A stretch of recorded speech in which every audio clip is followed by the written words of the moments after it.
Papež Frančišek je danes sprejel avdienco delegacijo Mednarodne zveze za kazensko pravo. V polurnem govoru je v ospredje postavil funkcionalnost kazenskih sistemov, vprašanja glede smrtne kazni, zaporniških razmer in mučenj ter nekatera kriminalna dejanja, ki globoko ranijo dostojanstvo osebe in skupno dobro. Stando così le cose, il sistema penale va oltre la sua funzione propriamente sanzionatoria. Kazenski sistem nima samo funkcije sankcioniranja, je zatrdil papež, ampak se nanaša na področje svobode in pravic oseb, predvsem tistih najšibkejših, z namenom preventive, katere učinkovitosti pa do zdaj ni bilo mogoče preveriti niti glede največjih kazni, kot je smrtna kazen.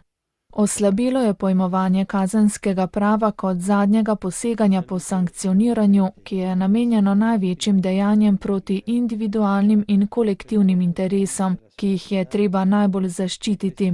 Prav tako je oslabela razprava glede nadomestitve zaporov z drugimi oblikami sankcioniranja.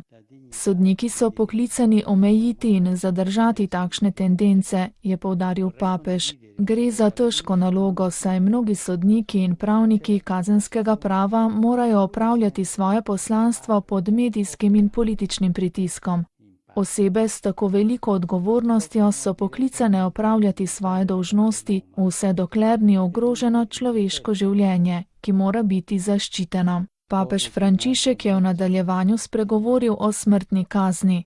Po njegovem prepričanju je nepredstavljivo, da države danes ne morejo razpolagati z drugim sredstvom, kot je smrtna kazen, da bi življenje oseb zaščitile pred krivičnim napadalcem.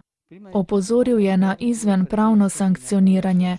Res je, da smrtna kazen danes obstaja v 60 državah in da je 35 držav v zadnjih 10 letih ni izvršilo, a smrtna kazen se ilegalno in na različne načine izvršuje po vsem planetu.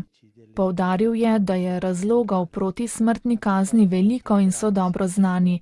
Cerkev jih je ob različnih priložnostih že izpostavila, na primer možnost pravne napake in izrabljanje strani totalitarnih in diktatorskih režimov, ki jo uporabljajo kot sredstvo za zatiranje političnega disidentstva ali kot sredstvo za preganjanje verskih in kulturnih manjšin.